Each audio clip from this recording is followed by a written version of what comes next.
Crucifixion. So they took Jesus, and carrying the cross by himself, he went out to what is called the place of the skull, which in Hebrew is called Golgotha. There they crucified him, and with him 2 others, one on either side, with Jesus between them. Pilate also had an inscription written and put on the cross and read, "Jesus of Nazareth, the King of the Jews."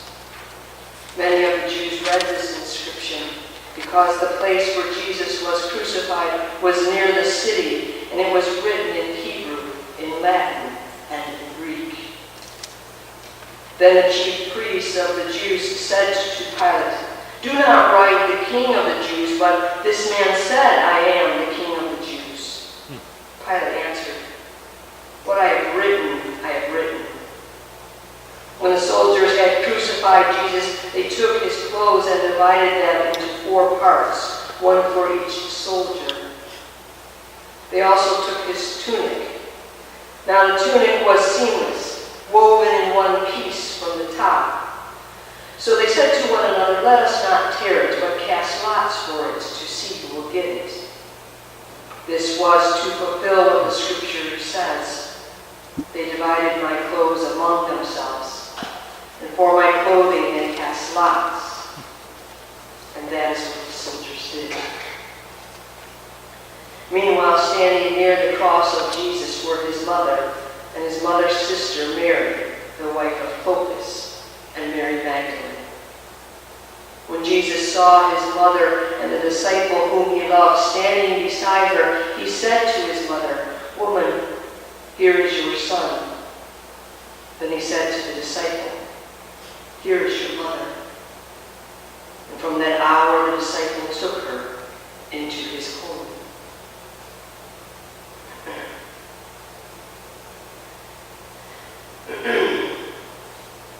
Bickering over what the sign on the cross says, as if it makes any difference at this point. Dividing clothing and casting lots for a dying man's property. The callousness of the hearts of those who surround the cross is astounding. Completely turned into their own worlds and completely tuned out of the suffering of those on the crosses. And it's astounding how gentle and soft Jesus' heart stays in the midst of all this. Nailed to a cross, he's still caring for and thinking about the others around him. Jesus only speaks 7 times from the cross, and 3 of them are about his concern for those around him.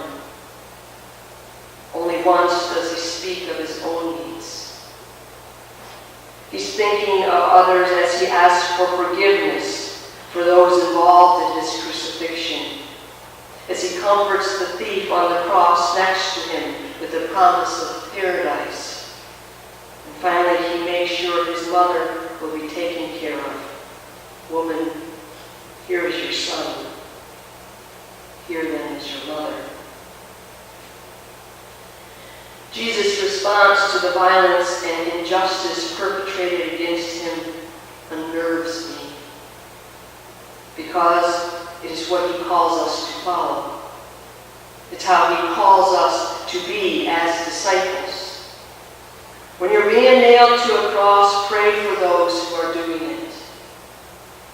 When someone has spent their life perpetrating crimes, living a life that is completely opposite to your own, and comes to you in the last hour looking for your help, offer them grace. The cross is the place where what we say we believe and how far we will go to live out those beliefs is pushed to the brink. The cross is where our hearts get a gut check. As we take a look under our hoods and reflect on what we would say to those nailing us to a cross, and what we would say to a thief on a cross next to us. Listen to a poem by Michael Dennis Brown that perhaps gives us a glimpse into Mary's heart as she has her own gut check standing at the foot of the cross. It's entitled Mother.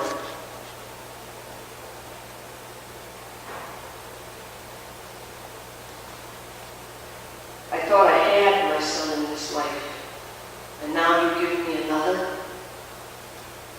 When did you ever not surprise me? It was not always an amazement I would have chosen, but each time, like a dream, it was there, and I belonged to it. Do I hold this one to my heart? Is this what I must do? As if forgiveness were not already enough, already so much.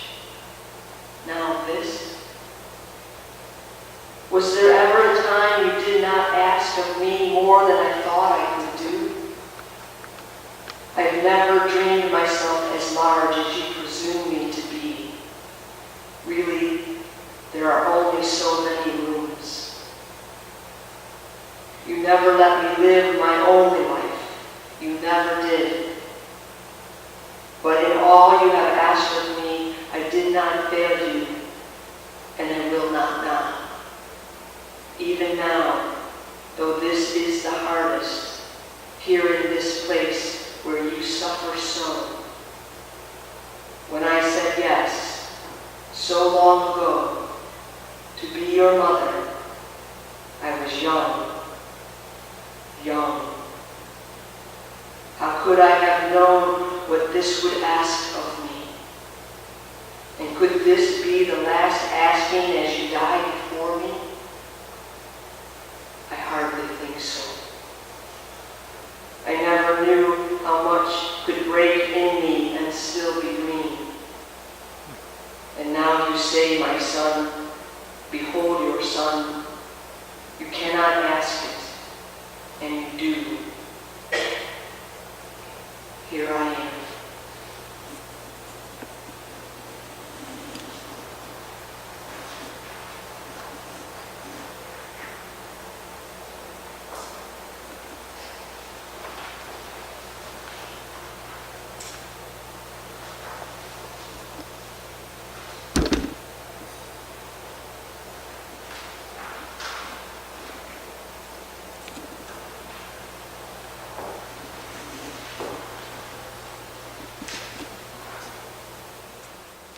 Forgive us, God,